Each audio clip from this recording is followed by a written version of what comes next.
You know, people don't realize that. Like, if I go out there and stink it up with The Rock, he's still going to be The Rock. You're never going to see me again. I mean, to this day, when somebody brings that up, I'll ask them who won. And most of the time, they can't even tell me who won. No matter what, yeah, I got to give Logan all the credit in the world. He works so hard. He's a hustler. He works hard as hell. And, you know, I'm just the guy kind of training him behind the scenes. Yeah. But, yeah, behind the scenes, yes, I'm the guy. Well, it's good to see you again. Actually, good to see you in person, because the last one we did was most definitely not in person. Okay. Oh, should I hold this up? Yeah, I think that's work? usually how those things work. You ever talked into one of those before? Usually these are gimmicked. We always we got the wire and we hold the prop. That's true. Yeah. No, we did that interview in 2020, like when nobody was leaving their houses. Like right. This is one of the first like pandemic interviews, I guess. But now you're back with WWE. Now I'm back. Yeah, that was a short vacation, as it was. So. Was it enjoyable? Yeah. I actually ended up taking some writing classes and stuff I wanted to do anyway. So, I was in contact with the company pretty much the entire time. So. Yeah, you were furloughed, but like it wasn't that long. Like maybe 5 months, 6 months. Yeah, because I had originally because I had a talent contract. Yeah. And they were working on the Legends deal. Yeah. Because of that, my actually being an employee as a producer, I was in a temporary phase. So when the pandemic hit, the temp workers are the ones that get the axe kind of right away. So that's kind of like why that happened. So what exactly is the role that you have now? Oh, now I'm a producer. Agent is what I used to say back right, then. And I think for the average person who watches Raw... Since I'm not going to read these questions, I can take them off. Wait, does this mean you're a superhero now? You took off the glasses. Does it work? Oh my God! Do I the look so much Hurricane? Is that you? Wow. The green hair used to be a dead giveaway. When someone when a fan hears producer or agent, I don't know if they fully understand exactly what that means. And I'm not going to fully tell them. You can't have all my secrets. We're kind of the go-between between creative and the talent. We get with the talent. We get the assignment from creative to what we want to do for our segments that night. We get with the talents, and between us and the talent, we go out and try to put out the segment that they're giving us to the best we can. So what's been some of your handiwork recently that we'd be able to go, I see. Okay, awesome. The fun stuff, the funnest thing I've done in years was the Johnny Knoxville match at WrestleMania 38. Wow. Was that 38? Yeah. Does that sound last good? Year, Dallas? Yeah. I don't know what year it is anymore. That was fun, and I get a lot of the creative matches, a lot of the crazy stuff that goes on, the zombie match. I had that, which I don't think we're supposed to talk about anymore, but it slips out every now and then. It kind of varies. We got a deep cast of producers here, a good team, so with Michael Hayes being, the head of the table, so to speak. I see what you did there. See what I did there. And just learning from him, and I don't know, we got a solid team, and I forgot what the question even was, but what? I'm jet lagged as hell too, by the way. You should know that. I appreciate. I'll struggle through this. Well, you talk about the Johnny Knoxville match. That's a match a lot of people point to as that was just incredibly entertaining. Yeah, and I knew going in there's going to be some people that are going to hate this.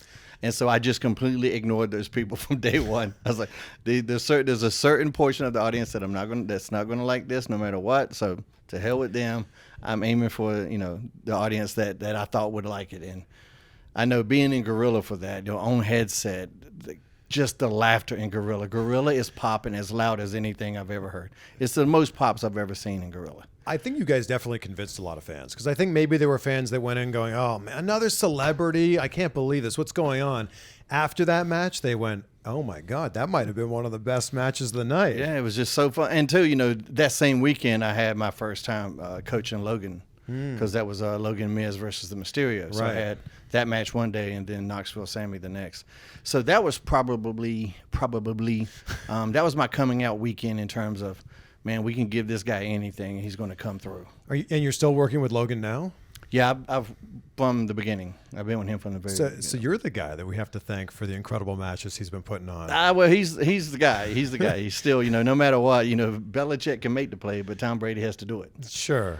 So no matter what, I got to give Logan all the credit in the world. He works so hard. He's a hustler. He works hard as hell, and I'm just the guy kind of training him behind the scenes yet. But yeah, behind the scenes, yes, I'm the guy. During the press conference right after WrestleMania, Triple H is like, I've said it before, I'll say it again. That guy has no business being as good as he is right now. True. Yeah.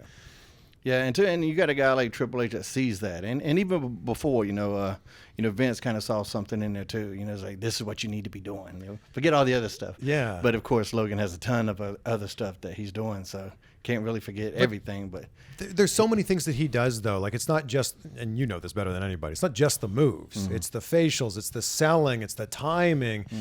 He seems to be nailing everything.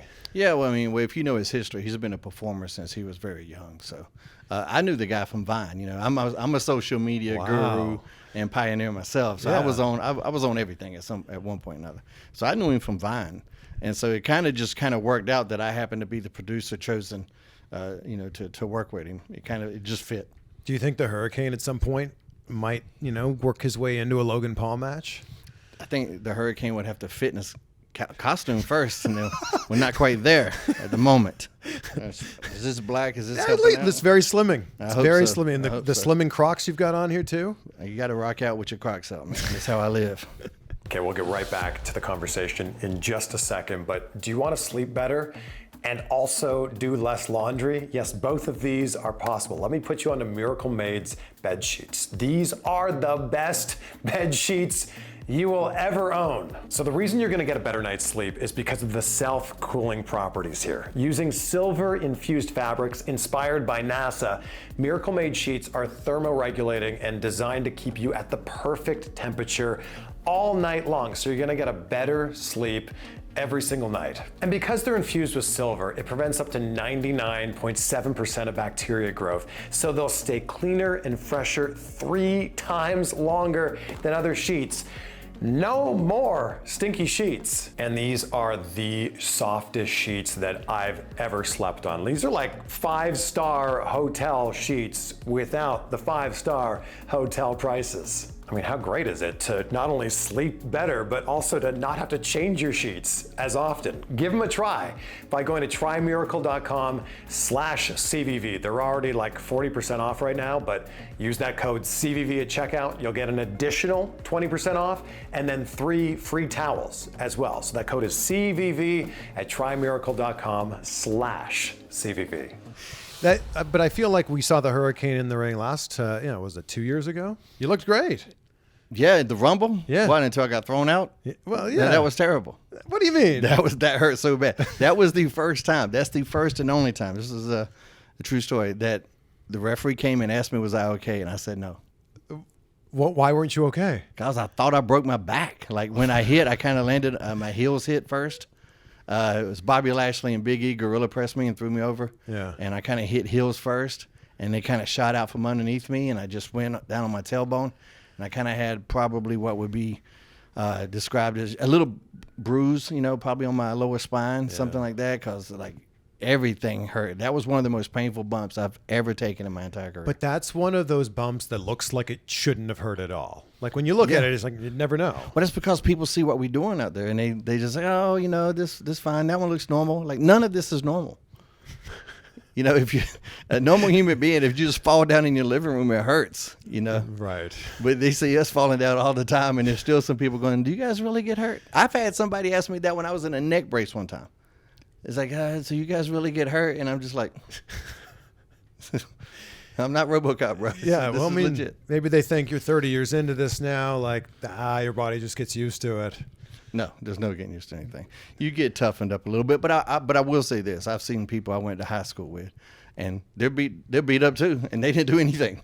Right. They didn't do anything physically, so at least I got an excuse for why I'm limping around. Well, before you got tossed out at the Rumble, that spot's so fun. That spot where you go for the double choke slam. Yeah, that's such a good spot. One day I'm gonna learn though. I got to figure it out. I know how to go for it. It's just the application. That's where I'm getting stuck. When you went for it originally, Triple H, then going on for it on Stone Cold Steve Austin, and them throwing you out, that spot was so brilliant. How'd you come up with that? Well, all I knew was I was going to go in and get thrown out. That's all I was told. I was like, okay.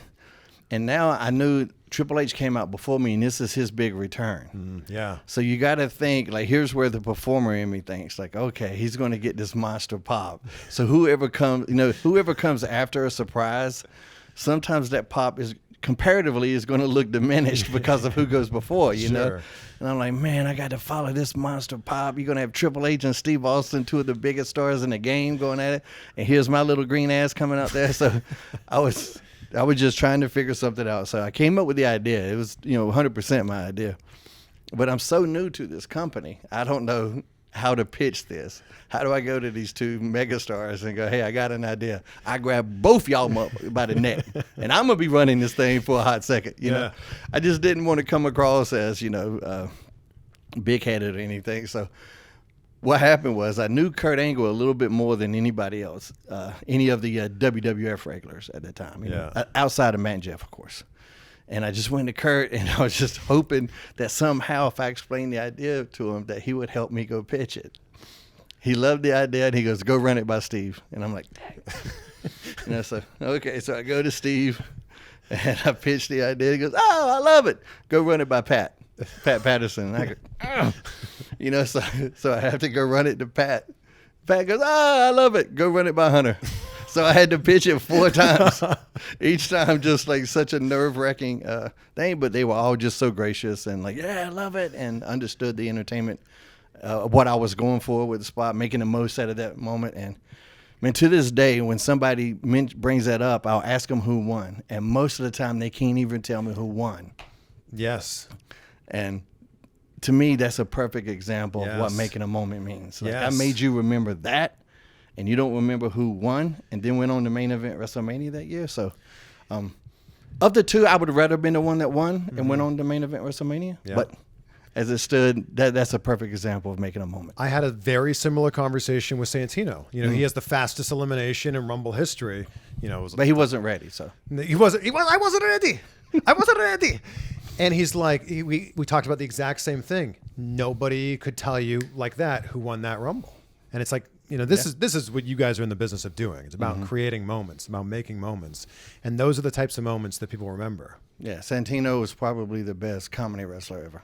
But a lot of people... And this is the Hurricane saying that, so... A lot of people throw your name into that conversation. I definitely think I'm in it. Between me, Santino, and R-Truth, like, that has to be the top 3. I mean, if there's going to be a Mount Rushmore, you 3 are on it. I don't know who the 4th one is. You just have that revolving Freebird. I don't know, yeah. The revolving horseman, that one that kept getting kicked down, come back. Whoever. I mean, Kurt Angle's a great comedy character. 100%, him too. But he's also a great, in-ring performer.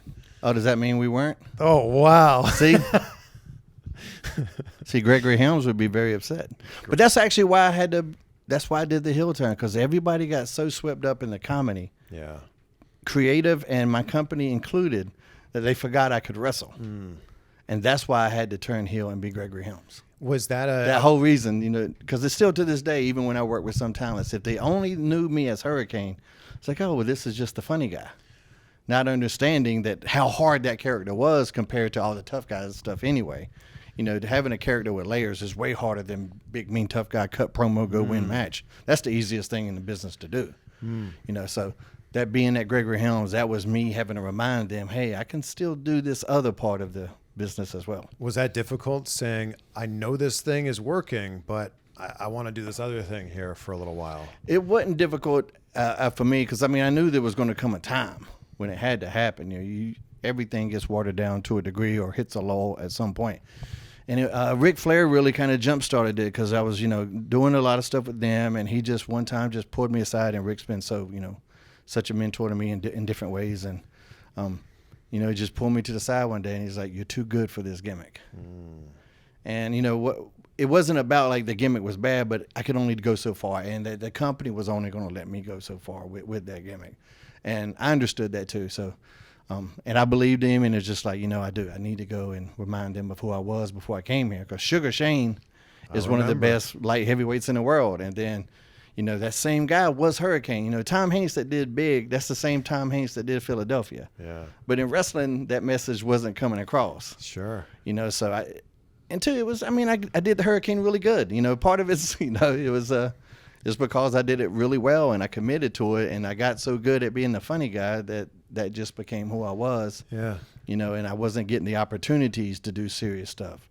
So it was time for it at that point. We'll get right back to the conversation in just a second, but it seems so fitting that this episode is brought to you by Manscaped. Manscaped is the best when it comes to below the waist grooming, and their products are precision engineered tools for your family jewels. Like how that rhymed. Manscaped's Performance Package is the ultimate men's hygiene bundle. Join over 8 million men who trust Manscaped with this exclusive offer. Save 20% and get free shipping when you use the code CVV at manscaped.com. Inside this package, you'll find the Lawnmower 4.0 trimmer, Weed Whacker ear and nose trimmer, Crop Preserver ball deodorant, Crop Reviver toner, performance boxer briefs, and a travel bag to hold all your goodies. And I mentioned it there, but here it is. Let me turn it on.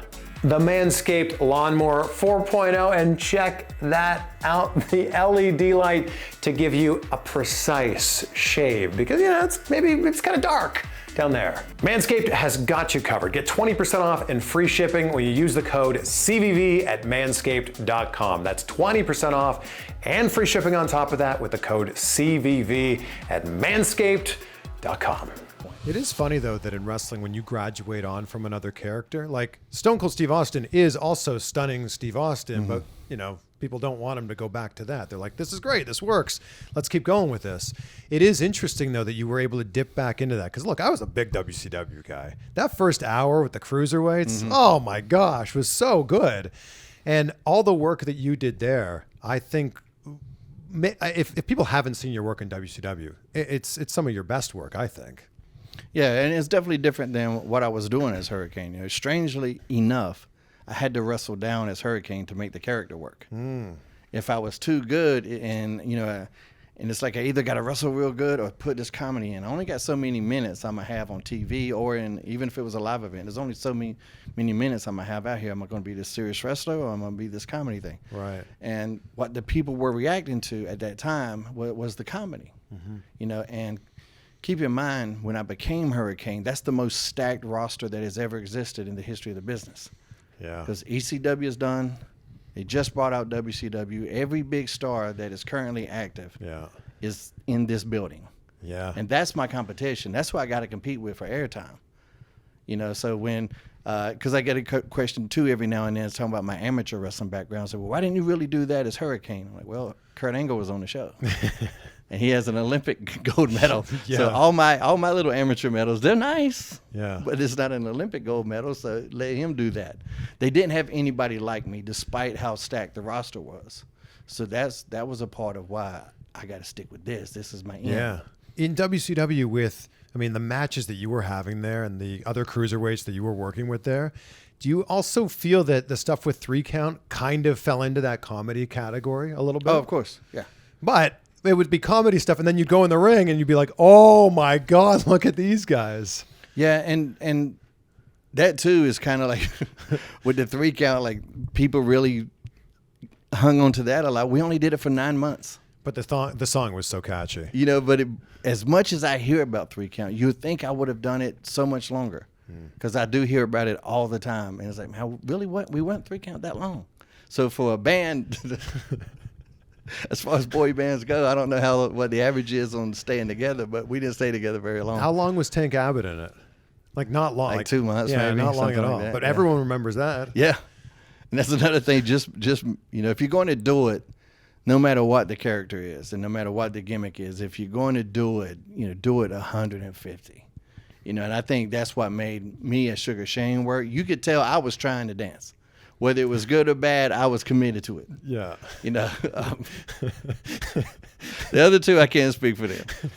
But I tried. I applied myself. They were trying, weren't they? And then I don't know. I don't know if they applied themselves to the dance moves. I actually bought I was telling, God, I forget who I was writing. Anyway, it doesn't matter. Ricochet. I was telling Ricochet this story. I bought actually CD burner back then, which was like $700 or $900. It was so expensive to burn the song for them so that they could practice the dance at home. Like, that's how committed I was to making that thing work. Do you still remember the lyrics to the song? Yeah, but I only sang the rap parts. They sang the chorus. I could sing the other part for you. I loved it. Get up on your feet. That's Jimmy Hart. Put your hands together. I won't sing anymore for you. No, okay. I just thought that what you were able to do with that, both in and out of the ring, I thought was really smart. When WCW came to an end, was there a part of you going, oh my gosh, I was doing such great work here? Yeah. Am I going to work anywhere? Oh, yeah. Everybody was. No matter what anybody says, when Shane McMahon walked in that room that day, everybody's heart skipped a beat. Did you know he was coming? Well, I mean, we heard everything back then. We heard this company's going to buy it, this company's going to buy it, it's going to be this, everything's going to be fine. You know, in some cases, management was just trying to keep morale up. You know, I don't think they would just, hey, let's just go tell them a lie. I don't think it was that. It was like, we still got a TV show to put on. We need to keep their spirits up. There's definitely sprinkling in some bullshit, but you know, I think it was, you know, and they didn't really know. They were, you know, in flux, to put it nicely. Yeah. So I heard so many different things, but I talked to, you know, the Shannon and Evan and the Young Dragons and different people, and I was like, I'm not in these meetings. I'm not in these decisions.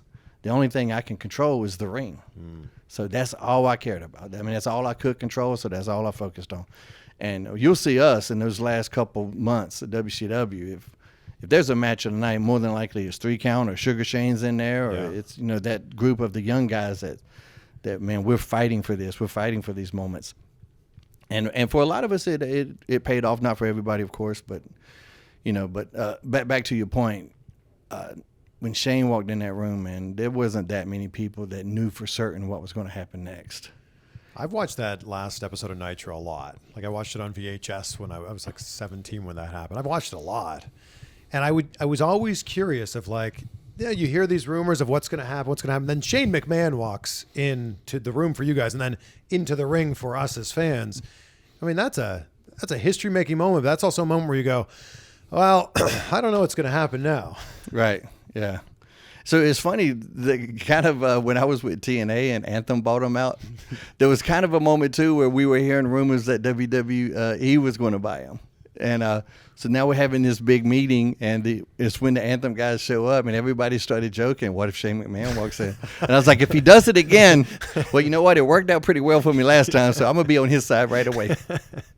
But it worked out for you pretty well that you got a contract. But like, your character, I don't feel like at first in WWE was treated the way it was treated in WCW. Oh no, I got stripped down, man. I had the worst debut of anybody that ever had a career.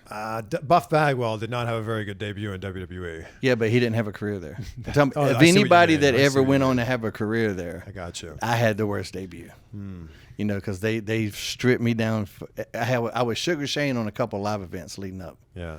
You know, so and also so they did the thing at WrestleMania where some of the guys showed up in the box, and I wasn't one of those guys. Yeah. So I was a little pissed off about that, a little pissed off, a little hurt.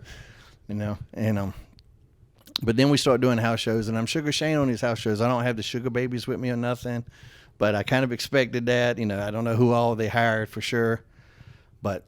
So now we get to TV, and so Booker T and Bagwell have their match. And what was supposed to happen, as far as I know and far as what I was told back then, was I was supposed to be introduced in a match against Chavo.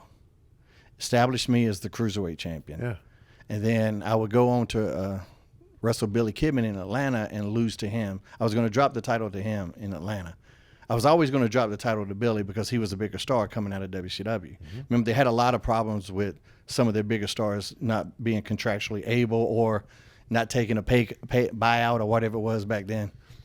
So that title was going to go to Billy, and then they were going to unify Billy and X-Pac, those two titles. That was the plan for them. But when the Booker T Bagwell match didn't go the way they wanted it to, for reasons on both sides of the coin, are kind of at fault for that. But they look to the locker room and they decide that, and this is a compliment to me and Billy, that of the talent they had there, the best match is going to be Kidman versus Sugar Shane. So we'll do that, and we'll go ahead and throw a little extra sauce on it and switch the title. Yeah. So that's my debut, as far as I know at this moment, is that I get the debut and lose, and then lose my championship. Yeah. Okay, it is what it is. And then I'd already had this backstage thing with Bagwell, which I don't want to go into, but it's been talked about ad nauseum. And Marcus is a friend of mine now, so no need to go there. But So I don't know where I stand with this company either. You know, I don't want to be a troublemaker, but you know, the redneck came out. It does what it does. It rears its demonic red head, and and so I don't know, you know, exactly what's going to happen here this night. But so then I find out for sure that I can't be Shane.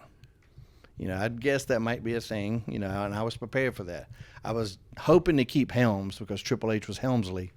But I was like, man, I'm just as long as I can keep Helms, that would you know, that would be nice for me.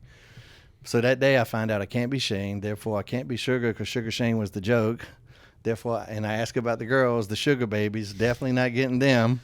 I can't do my finisher, the Vertebreaker. My entrance is called the Vertebreaker, so I'm not going to do that either.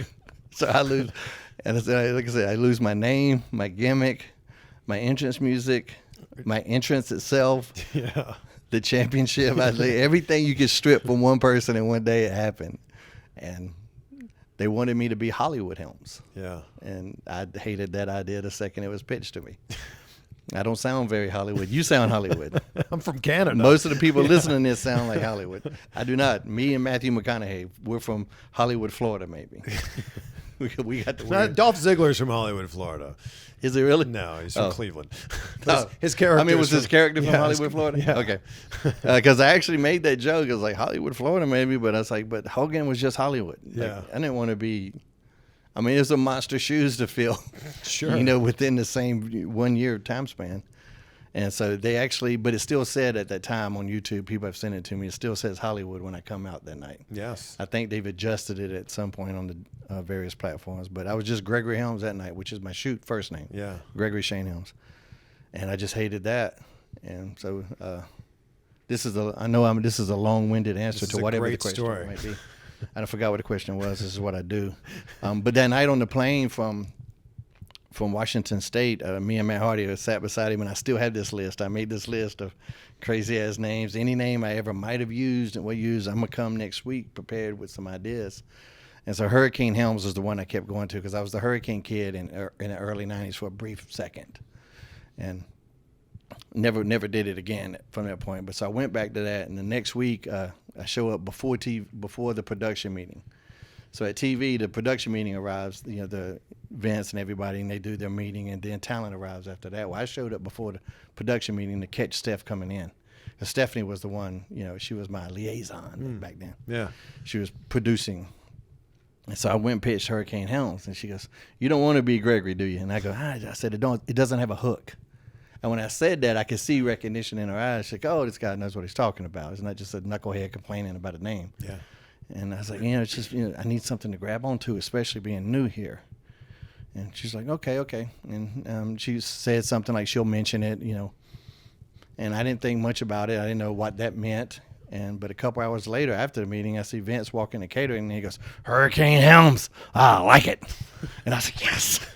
You know, and then I wrestled as Sugar Shane with the same kind of little tights and everything. But I was Hurricane Helms for a couple of weeks until the hurricane itself came about. And that was really just them seeing your tattoo and going, "Oh, you like comic books?" Yeah, I would always wear comic book shirts. Yeah. You know, now everybody does it. All these Johnny-come-latelys. You know, I always ask, even in the business, all these people are comic book fans now. Where were you when I was fighting this fight by myself? But I would wear comic book shirts, and I had the tattoo. And Brian Gerwitz, who was the lead writer of Raw at the time, he was I think he'd always wanted to pitch a superhero character, and I think he might have tried at some point. It just didn't fit, and here I come, and right time, right guy, right gimmick. I think the most important thing is the second one there. It's the right guy, because a lot of people could be given a gimmick like that and go, well, I'll give it my best shot. You gave it your all, though. Yeah. And now this is the thing, as we sit here right now, 20 years later, this is the thing that people know you for. Yeah, for good or bad. And I've come to terms with that, for good or bad. You know, I won't get the credit I think I deserve, because comedians never do. In Hollywood or anything. They never get the Oscars that they deserve. Every now and then they'll throw them one. But, you know, comedy's hard. It's way harder than people realize, especially when you get good at it, and now they want you to be funny every time. Right. You know, now you got to be funny all the time.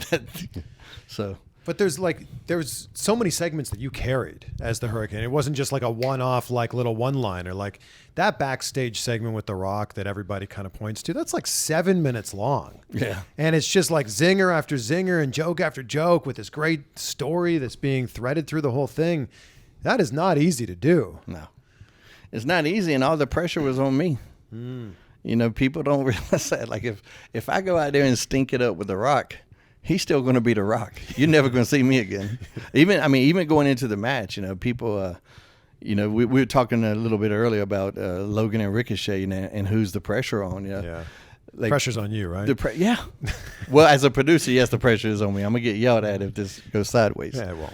But, yeah, but with Rocky, I was like, yeah, all the pressure's on me. Because when we have that match, if this match sucks, he's still going to be The Rock. He's still going to WrestleMania against Steve Austin. You won't see my little ass anymore. if I go out there and blow it with The Rock, it's going to be over for me. But it wasn't just a segment. It wasn't just a match. It's a win against The Rock. Yeah. That's not a lot of people can say that. Not lately, anyway. I think it was his last match on Raw, too. His last main event or something like that. Man. Yeah.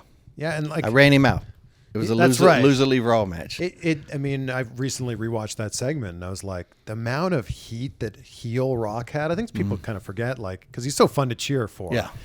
But he had the audience in the palm of his hand, whether he wanted you to cheer or boo. It was amazing. Yeah, he's one of the best performers there's ever been.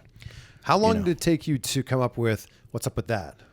I don't really even remember the first time I said it or why. It was just one of those things that Brian, like I said, Brian Ryder would encourage me to go off into these comic book tangents. You might have picked up that I'll go off on a tangent. These are great stories. And so it was like, so whatever the promo might be tonight, he's like, yeah, it'll be you against Christian and just go off into one of your things. And I would just be talking normal, like when I was starting to introduce the Hurricane character. And then it would turn into, that reminds me of the time. And I don't know even why I decided to do that. Because you watch superhero movies, none of them talk like that. I have no idea why I started doing that. And then just kind of getting lost in my own like nonsense. And what's up with that? And but the cameraman would start laughing. And like we would bust takes with the cameraman. So that's a good sign because they've seen everything. And, they're, just so, like I said, they've seen everything. So to pop them, that generally would always tell me something if I can pop the production crew.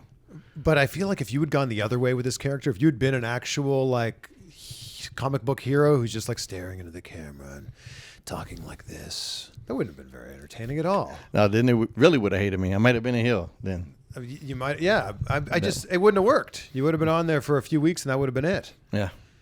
But it started to work so much that they started bringing other people into this with you. Yeah, that's a thing that I think when it's all said and done in my career is really examined by people that do those things. The fact that I gave a new character to 3 other people, like that's how strong that character was. Because between Molly, Rosey, and Stacy Keibler when she was Super Stacy, 3 other people came in and did my gimmick and became new versions of themselves. And that's pretty unique. I don't think that's happened a lot. I can't. Every now and then. But, you don't want 2 Stone Colds. You don't want 2 Undertakers. So when you do that, you got to be careful about not like watering yourself down to a degree. So when I had Rosey at first, like that one actually concerned me at first because I'd already done that with Molly. I turned Molly from Molly Holly into Mighty Molly. So when the Rosey thing was pitched to me, I wasn't sure at first, but I like Maddie so much as a friend. Because I'd worked with him when he was 3 Minute Warning a couple of times, and then when he was managed by Teddy Long. I think they were still doing a White Boy Challenge or something like that of that nature. Him and Rodney Mack, and I worked with him then too, and we got along really well. So, but I like that. That's some of the stuff that people remember Rosey the best for. Do you have a great Rosey story? They're all good. He's man. Somebody just had some artwork done here. Will you hand me that? Oh yeah. Can you move? Can Jamil move? Oh, and he grabs it. This was a fan did this, and they just gave it to me. Monica had this made, and I'm gonna give one to Roman tomorrow. It's actually did Rosey as look at that from his 3 Minute Warning, and then they did this one. This is Rosey and his family in Rosey attire. Oh my gosh. Wow. Yeah, so they gave these to me, so I'm going to be hanging them up. Yeah, those are really great. Wow. Yeah, it's fantastic. Yeah, I feel like with all the stuff you did with Rosey, you're kind of like an honorary Oos as well. I hope so, yeah. I've known that family A bunch of them throughout my career. There's a lot of them in that family. There's a lot of them, and luckily they all like me. So, yeah, I've had a weird attachment to this family because my first favorite masked wrestler ever. Now, keep in mind, I never was a plan for me to be a masked wrestler. That just ended up happening. And even originally, it was face paint. It wasn't a mask. It was it was face paint. But my first favorite masked wrestler ever was Sweet Ebony Diamond, who people might not realize is a deep cut. Yeah, is Rocky's dad. Yeah. So yeah, Wow. he came down to the Mid-Atlantic area and did some work down there. And so I had this magazine, and it had Sweet Ebony Diamond. So he's in the mask, but he doesn't have a shirt on. And I see the tattoos, and I recognize the tattoos from this picture of Rocky Johnson from a different magazine. And so I'm so excited. I have solved this mystery. I'm like 5 or 6 years old. So I go in and tell my dad, because my dad was a big wrestling fan. He's the one that got me into wrestling. And I go, "Hey, Dad, look, Sweet Ebony Diamond. He's Rocky Johnson." My dad goes, "Yeah, I know." Damn it. Okay. I thought I solved some big mystery. Apparently, it was not a mystery at all. But the thing, like that, the guy that was my first favorite masked wrestler ended up being the father of a guy I would have my biggest match with while I was wearing a mask. It's just a weird story to me. Yeah, that's like full circle. Yeah. But you mentioned that all of them like you. I feel like everybody likes you. Like when you bring up your name, there's nobody that's going, "Oh, Hurricane, I don't like that guy," or "He did this thing." A couple of them on Twitter seem to find me every now and then. Those aren't real people. They're not. They're Twitter's not a real place. I said that That's one time. right. It doesn't exist on a map. Those are those people with like numbers after their username. How could anybody have a problem with you? I don't know. I'm sure I've given some people a reason. I can assure you. I can't see it. But you talk about it when you went to WWE and they stripped away the Vertebreaker. Is that just like a move they said you can't do? Yeah. It's like it's too dangerous. This is a Yeah, banned until at move. that time that a bunch of people, there was a slew of spinal injuries at that time. Steve Austin, Lita might have been around that time. I can't remember. Benoit was around that time. There's a couple of people that had really bad, and so they had restricted all pile drivers. Now I have a good history. I've never injured anyone. My total ring time was right around 30 years. And for 30 years to never, nobody ever had to go see the doctor after a match with me. Yeah. I didn't break nobody's nose, didn't break no teeth. That was one thing I was really proud of, and something that I really focused on in how I performed. You were going to be okay. Yeah. You know what I mean? Yeah. Unless you're Matt Hardy. I did hit Matt Hardy a couple, but that was intentional. I didn't hurt anybody on accident. I did intentionally hit him, but he's a heavy-handed. See, I'm trying to PG it up. It's okay. The first one almost came out there, but I don't even know what the hell we were talking about. So you're saying those were receipts for Matt Hardy? Yeah, just for being around him. That's what that was a receipt for. It was. I ran into them in the airport today. Man, Jeff, they were on my plane. I see them more in the airport now than ever. I would imagine there's probably not too many people. Were you flying out of Raleigh? Yeah. There's probably not a lot of wrestlers flying out of Raleigh. Not that many that I know of. Yeah. But just the fact to cross paths with them, because we're on different schedules completely. Sure. It's still crazy. It's amazing how many people I actually see in the airport. But if you think about it, the world is big, but there's only so many airports. Right. So if you do travel a lot, That's true. you should run. But at the same time, like if we're both flying out on Sunday, for example, I might be flying out in the morning, you're flying out in the afternoon. We're There's like a two million of ships them. Yeah. crossing the night Yeah. here. And on the same flight. So that was great. All up front, I'm hoping. Yeah. Yeah. I wasn't up front. Oh, I was in the back. Those boys were. One of them was. Oh. Well, see, I was supposed to come in. I was supposed to come in on a different flight. I got to do a training session tonight, so I had to change my flight to come in early, and it just put me in the back. I was fine, as long as I got an aisle seat. If I got an aisle seat, I'm fine. So you're an aisle guy. 100%. I like the window just because it's easier to sleep up against the window. I'm not like super claustrophobic or anything, but Yeah. I don't like to be touched by strangers, and so up against that window, there's always, I don't know, it's not comfortable. The worst thing is having to ask two people who are most likely asleep to get up so I can go to the bathroom. Yeah. That is never easy. It's That- usually like a big. that's a part. Did I wake you up? I'm so sorry. Well, now that you're up. That's a part of it too. But we were talking about the Vertebreaker, and then we went off on this incredible tangent here. Oh yeah. They they asked me not to do it, so I mean, believe it or not, I have a boss, and I generally do what he says. A lot of people don't understand that. Why don't you go do this? Well, I just do what my boss says most of the time. So That is one of those moves, though, that when you look at it, you're like, I mean, it looks like people could get really hurt doing it. And some people took it a little bit more maybe on the neck. Some people bent over a little more on the back, I guess. Yeah, I took a lot of it. I took a lot of the weight on my upper shoulders. If I did it a couple nights in a row, it would start to bang me up a little bit too. I could see that. And at that time in WWF, there wasn't WWF at the time. There wasn't but a handful of people I could have even done it to because the roster was so physically big back then. So that too, I didn't really have a problem going to the Nightmare on Helm Street or Eyes of the Hurricane. But I mean, the fact that are you the only person who has an entrance theme based around your finishing move? I think you might be. Know. I know, like, I don't know how many people ever yelled the finishing move out before me, because I remember a particular agent in WCW would like get mad at me. It's like, why are you doing that? It's like, you're telling them. And I go, yeah, but they're supposed to be so hurt they can't stop me. You know, that was my psychology behind it. And I was like, and it gets a pop. It started getting a pop, you know, that I would just yell Vertebreaker and then go do it. I think it's brilliant. It's also like, it's a total heel move of like, I am so good, I'm going to tell you what's coming next. And then hit. And you're still not going to be able to kick out of it. Yeah, so I mean, I don't know if I was the first, but I didn't get it from anybody. Yeah. But that doesn't mean, there could have been somebody in Germany doing the exact same thing. I just wouldn't have known. Vertebreaker will break your spine. Yep. I mean, what a line in a song. And then, wait, is it Vertebreaker does the trick every time? Does the trick every time. Yeah. I mean, that's it. I wrote the lyrics for that too. It got, I wrote all my hip hop parts in the 3-count songs, and then I wrote the whole Vertebreaker song. But then Jimmy Hart got with this group. I think they were called Boys in the Bass or Boys with the Bass, and they kind of restructured it to fit their rhyme scheme. So they edited it a little bit, but I still have an original version of it somewhere that I wrote. I mean, that all of that packaged together, you being that character, Sugar Shane, that song, that finishing move, chef's kiss. It was. Yeah. And then the company went out of business. Had nothing to do with you. Come on. The timing on it was, timing is everything. So and well, like it wasn't the time for Sugar Shane, I guess. Like we talked about earlier, at least you got a job after that. Yeah. It all worked out, and I'm super happy with how everything turned out for me. So I mean, the Hurricane is an iconic character. Do you think that the Hurricane could get inducted into the Hall of Fame? I think he should, and I think if you know Shane Helms' story in terms of how, I think I really helped light heavyweight wrestling as well as anybody, Definitely there are people, I think that did more, and definitely a lot of people that did less. But, the style I brought as Sugar Shane, I think that's the style you see on TV the most now.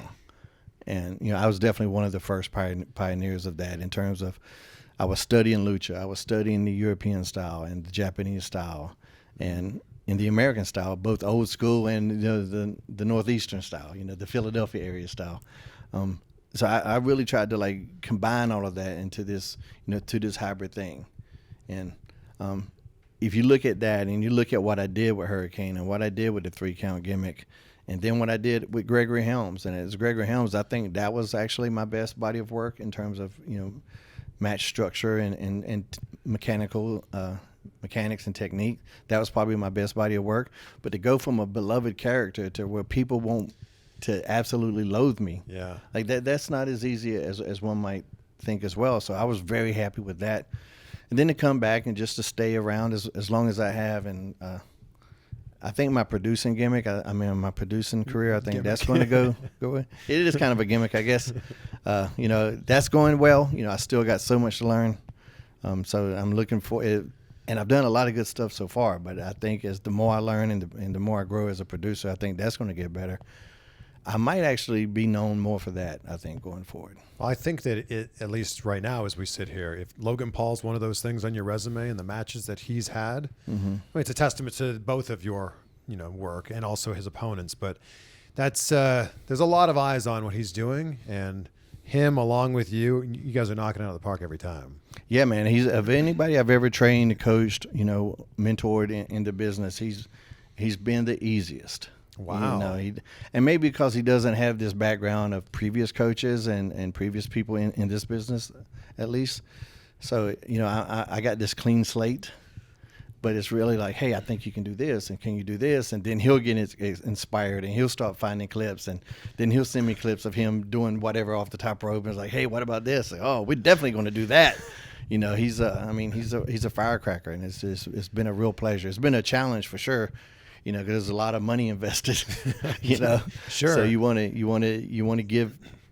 to produce what the company wants from you, for sure. So it's been challenging, but it's been so much fun. I feel like he's kind of like the new Shane McMahon, where he's going to give you a high spot, and that's going to be the memorable moment. And you may not remember 6 months from now or a year from now who won that match, but you will remember when he jumped off the top rope and went through the announce table. Or you will remember when him and Ricochet met in the middle of the Royal Rumble. You'll remember those moments. Yeah, and I'm glad it ended up being, and every match with him has been different, and so I'm really proud of that too, showing the different layers of what he can do athletically. And so this one's going to be different too, for the first time he's going to be the bigger, stronger guy with a guy that can, Ricochet's the best high flyer in the world, and if he's not the best, then he's in the conversation. There's a couple other people that are in the conversation, but he's definitely in there. And as far as what I see on television on a week-to-week basis, nobody's doing it as consistently good as Ricochet. Yeah. So, I think it's going to be pretty good. I want to see more, but I don't want just that either. Yeah. I don't want just lock up, flip, lock up, flip, lock up, flip. I actually like a story. Like what we did with Roman and Logan. Like I was very proud of that match. I thought that match was super well done. When you talk about your body of work, I want to go back to that for a second. Hurricane, so over. Gregory Helms, so hated. Then you go back to Hurricane. Was that difficult to then go back to that character? Well, that came about because I broke my neck, so I lost a bit of time, on TV, and that's when it was Gregory Helms, and we couldn't really even do a story. My neck injury was so bad, we couldn't risk me getting beat down. We couldn't risk me getting touched. I literally had to come to the building, say my goodbyes to Vince and whatever friends I knew I wouldn't. They weren't close enough to come visit me. Said my goodbyes and went home. And within a day or two, I was flying to San Antonio to have the neck fusion. So that Gregory Helms thing ended abruptly and without, story. So then when I came back as Hurricane Helms again, not the Hurricane character. And I had an idea and different concepts for what I wanted to do with that. But then ECW got moved to the Sci-Fi Network. And guess who's the only sci-fi character they have on the whole damn roster? So that's why The Undertaker. Undertaker could have been, but Undertaker ain't going to ECW. He was SmackDown. He was blue to the bone, So that's why I ended up going back. All because of sci-fi. Yeah. Wow. Yeah, because I wanted to. I did this at whatever year that WrestleMania was that year. So I was wearing these little MMA shorts. It had like the Hurricane logo, and even I remember Johnny Ace goes, "Why you got that logo on there?" Because I'm still the Hurricane. It's still Hurricane Helms. I want to try to like evolve, but use how Undertaker became the American Badass, but he was still the Undertaker. Yeah. I'm trying to do something similar with that. Go in a different direction, but give the fans a little bit of the Hurricane. Yeah. And then at one of the WrestleManias, what is it called when we do matches during WrestleMania? Access, yes. During one of those, it was me and I forget who, but Zack Ryder was on it. Zack Ryder and Kurt Hawkins were the opponents. And so it was me and might have been Matt Sydal. Anyway, long story short, I have that trench coat that I wore as Gregory Helms. Yeah. And so without telling anybody, I put on the Hurricane outfit, but I didn't have the mask. That's when I had the long hair. Yeah. And so whoever my partner was, they went out first. And then when I went out and I pulled that trench coat and I had that outfit on, that place exploded to the point where the main producer of the show of Access found me afterward and was like, "That's one of the biggest pops we've had all week." And I was like, "Oh." And so I was just kind of doing that to give that particular fan base something at WrestleMania Access because I wasn't doing anything on the show. I think I did like the Battle Royal or something before that. Yeah. But like that stuck in my mind. I was like, okay, so let me just do this. Let me be not the superhero anymore, because of how that limited me already, I felt. So I don't want to go back to it completely. So let me be me without the mask. Let me just wear the outfit without the mask. And I did that on a couple live events, and it was really working. But then the ECW thing, I would be fascinated to see what would happen if I was allowed to continue that without having to go to the ECW thing. So, although there was a short period of time where you were wearing the mask with the hair, and when you see the clips of that, you're like, "Oh, that guy looks like a real superhero, a real villain there." Yeah. Is Logan Paul calling you? Where your ass at? We got to work. It's Vince McMahon. Oh my gosh. Well, I can't see without my glasses, so I didn't see a name. I just saw numbers, so I'm guessing it was spam. It was something. But yeah, were you with the long hair and the mask? Like Yes, that was a That look. was the ECW thing. Yeah, that was a look. I did like that. And then I started to do the little micro braids, and that looked cool as shit while I was in the mask. Yeah. So fast forward, so I leave the company in 2010. They say fired. I say leave. Semantics. So anyway. Same outcome. Same outcome. I wasn't there. I was there, and then I wasn't. And so then I was doing with that character, like the indies were so much fun and so much easy, and I'm booked everywhere, just all the time. And so I would do these little micro braids, and they looked cool while I was in the mask. But without the mask, I just looked like a middle-aged white guy that just discovered rap music.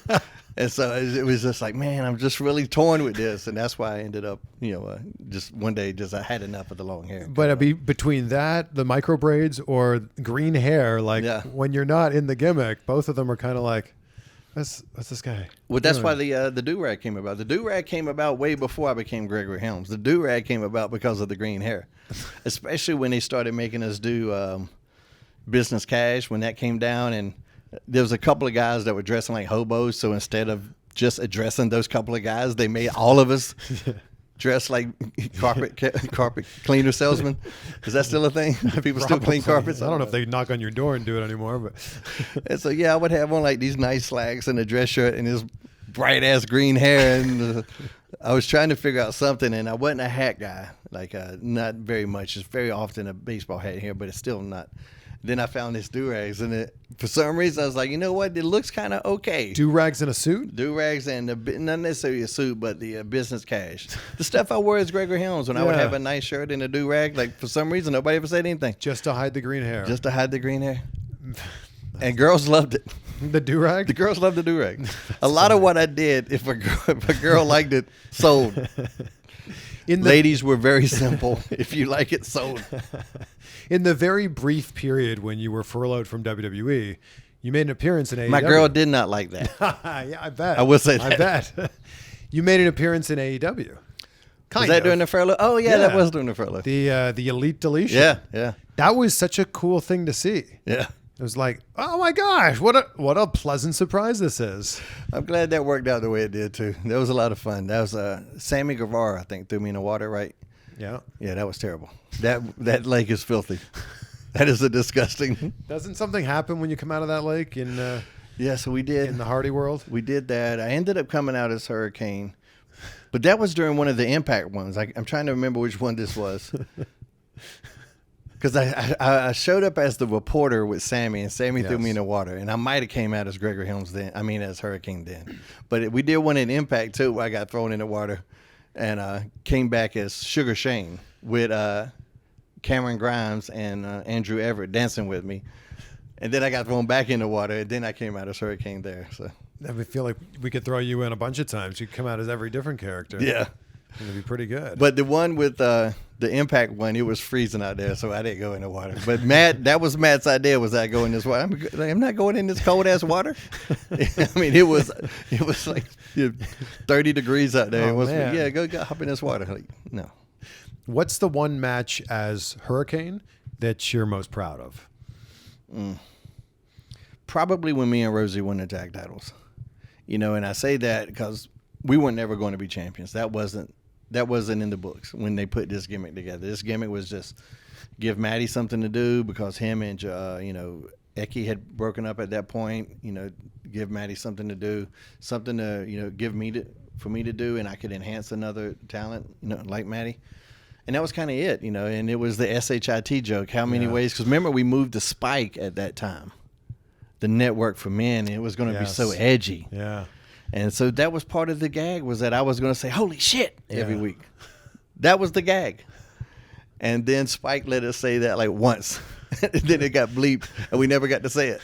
So they weren't quite as edgy as we were led to believe. But now I got a 400-pound Samoan with SHIT on his chest. So I got to figure this out. And so I got with an artist friend of mine. God. He's going to get mad at me because I'm so bad with names. Anyway, I love you. You know who you are. We designed Rosie's outfit ourselves. The one with the stylized R and all the colors. Mike Borkowski. Ha ha ha. Yeah. And so we designed that, and we had that made because it was really important for me to get him out of that outfit. Like, just, that superhero in training joke, that played, but once that's over, I didn't want people calling him SHIT anymore. Mm-hmm. I just didn't want that for him as a person. That bothered me. Once the joke was done, let's move on. Yeah. And so, I was very happy that we got him in that. And then, man, we just really worked hard as a team. You can see our, tag team moves and stuff getting together. We were crisp, not a lot of miscommunication out there. And we got over. And now Rosie's starting to, his pops are starting to get higher and higher. And he's becoming his own thing. And so we worked really hard at that so that when we won those titles, sometimes you're given a title to help you get over, and sometimes you get a title because you earn it. So and this was one that we earned. We deserved it, and to the point when we came back, most of the locker room was at Gorilla waiting for us. Wow. So it was a very special moment for me and Maddie, but also when we came back, that locker room to be there for us like that, that was that was super important to me. And that's always been my favorite title win. I know people think it's the Cruiserweight thing with winning that title and holding it so long, but from an emotional standpoint, it was the and then of course the Rock thing is right up there with it, because that's when I proved I belong beyond a shadow of a doubt. Absolutely. How can you not say? Yeah. Even when there's people to this day, every now and then there'll be some hater, whatever, jobber. I'm like, I was in the main event with The Rock. Yeah. And that wasn't the only main event I was ever in. Anytime I had an opportunity to do a main event, I proved I belong. So I'm very happy with wherever they needed me on that card. Yeah. I'm definitely a team player. I love that part of the business. Yeah. But, winning those tag titles with Rosie, that was one of my most emotional moments, I think, out there. When you list off all these characters that became superheroes, when Nikki Cross became a superhero, your name kept getting brought up of like, this seems like the Hurricane. I love this. I don't like this. Where did you sit on that? She came to me and asked me what her thoughts on it. And they would, at different times when I first came, and I've gotten this question many times, would you ever consider letting somebody else be the Hurricane? I'm like, that's actually an interesting thought that this happens in the superhero world all the time. Yeah, that I become the mentor to the new Hurricane. Yeah. And I was like, hey, if you guys present me something interesting, I'll do whatever. I like producing, but if you need an on-screen character, if it helps another talent, and that was my thing with Nikki. I said, I will do something with you on screen if it helps you. I don't need it to help me, and I don't want to detract from you, because right now, one of the things against her was that everybody would think of me when they saw her. So now, if you're trying to fight that, it's not going to help if I show up on screen with her. Yeah. That's just going to reinforce it. So it was, I was trying to help her figure out a way for her to do her own version of this thing that I had done so well. So it was a tough spot for her too. But I supported it from the very beginning. Like, whatever you need, I'll help you. And I gave her advice whenever she asked for it, which, she did a lot, which was, a good credit to her. I feel like you're not completely retired. I feel like there's maybe like one more appearance. It's got to be, right? Or somebody will beat the hell out of me. That's more than why likely. not? That's what happens. It's always fun when. Although when I go out to break up the fights with those are the fun. ladies, Charlotte Flair's popped me in the eye, I think twice. Rhea almost caught me one time. Rhonda almost caught me one time. Like the guys, I kind of jump in and grab them, but the girls just swing insane, like just elbows, and I have to go in with my with your dukes up. You got to be prepared. Those are the funnest little Easter eggs when it's like, oh, it's Jamie Noble. Oh, shit, Helms. Yeah. So we got a good crew now with Ken Doan. So you got Spirit Squad. You got Petey Williams out there sometimes. Me, Davari, Jamie Noble. So there's a nice little squad of people that did, each in their own way, did a lot of cool little stuff in the business. Yeah.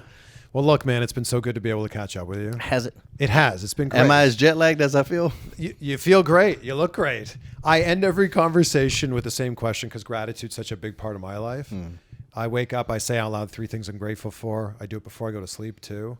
What are 3 things in your life? Now, are the 3 things in the morning the same as at night? Not usually. I mean, sometimes, like, family, health, like those are kind of through lines. But, a lot of times it's different. A lot of times it's like, I'm thankful that today I get to do boom, boom, boom. What are 3 things that you're grateful for? I honestly, I think about stuff like that all the time because, like, I worked super hard in my career, but a lot of other people did too that didn't make it, and I'm very aware of that. And I always, so I'm very aware of how, fate plays a hand. Fate and fortune definitely play a hand. because there's been so many points in my life where if I would have went right or made a left turn, something would have drastically different altered my life. So I'm very aware of how blessed and lucky I am. So yeah, like I pray every night before I go to sleep, and I'm not even that religious, like at all. Like I don't go to church or anything like that, but every night I say a prayer to something that I think is listening, because I've been so fortunate. So anyway, what am I fortunate for? My family, number one. Having my boys is the biggest blessing of my life. I waited so long to have kids because I wanted to be. I grew up so poor, so I didn't want to put my kid through that, and so I wanted to make sure I was financially set that I could, at least get into middle class. Not where I was. I didn't want him to go there, and but now they're spoiled rotten, so I don't know if I did the right thing. Oh no! So I overcompensated like hell. But my family, I'm very, of course, for my health. I definitely beat my body to death. So the fact that I can still walk around, halfway nimble, for that, family and health. That's really kind of all you need.